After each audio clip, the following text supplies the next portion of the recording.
De l'ombre à Londres. La vérité sur le livre, le but du sage.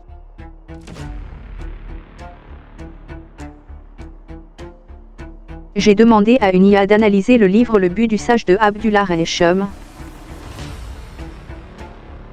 On va l'analyser porte par porte. Je vous présente donc l'épisode 3 de cette série qui s'intitule « De l'ombre à Londres ». La vérité sur le but du sage. Épisode 3, porte 3, le sacrifice de la raison quand le mal devient vertu.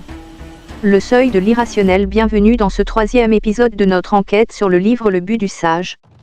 Si les premières étapes visaient à vous séduire par la connaissance, la porte 3, intitulée La troisième alliance avec Abraham, marque un tournant brutal. Ici, nous franchissons un seuil dangereux, celui où votre propre conscience devient votre ennemi. L'objectif n'est plus de vous convaincre, mais de briser votre boussole morale pour s'assurer de votre soumission totale.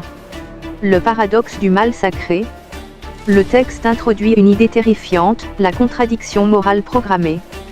Pour les Ahmadis, Dieu teste votre foi en vous ordonnant des actes qui vont à l'encontre de votre propre sens du bien et du mal. En prenant l'exemple du sacrifice d'Abraham, le livre suggère que pour suivre le véritable Dieu, il faut être prêt à commettre ce que la société et même les religions précédentes appellent le mal. C'est un paradoxe absolu, la vertu ne naît plus de la justice, mais de l'obéissance aveugle à l'absurde. L'infaillibilité à géométrie variable. Pour protéger le leader, le document utilise une pirouette rhétorique, l'infaillibilité relative. On nous explique que si le prophète a commis des erreurs, c'était une éducation divine. Pourquoi cette nuance ? Pour permettre au leader actuel, Abdullah Resham, de justifier n'importe quel comportement problématique ou erreur de jugement. Ce n'est jamais une faute humaine, c'est toujours un plan divin caché.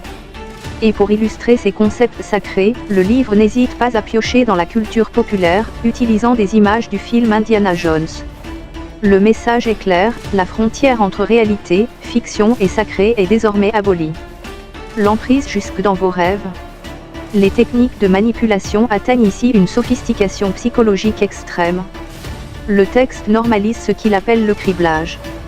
Si vous êtes troublé par un enseignement dérangeant, ce n'est pas le texte qui est en cause, c'est votre foi qui est mal fondée.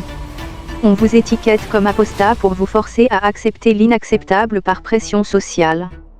Plus subtil encore, l'obligation de l'invisible.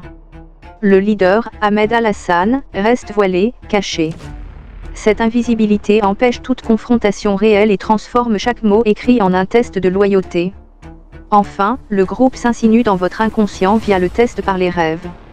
On vous incite à valider la doctrine par vos visions nocturnes. En colonisant votre sommeil, l'emprise devient totale, vous ne vous appartenez plus, vous n'êtes plus qu'une extension de la volonté du leader. Conclusion. Le piège refermé, le message de cette porte 4 est sans équivoque, pour prouver votre foi à ce nouveau leader, vous devez être prêt à ignorer votre sens moral et votre raison. C'est la définition même de la radicalisation. Dans ce système, l'obéissance a remplacé la justice. Si vous doutez, vous êtes perdu. Si vous obéissez malgré l'horreur, vous êtes un sage. Rendez-vous dans le prochain épisode. Ne laissez personne devenir le gardien de votre pensée. Abonnez-vous pour regarder l'épisode numéro 4. Partagez, likez les amis. C'est grâce à vos partages que nous réussirons à peut-être sauver des vies. Merci à vous. Production, L'Homme de l'Ombre.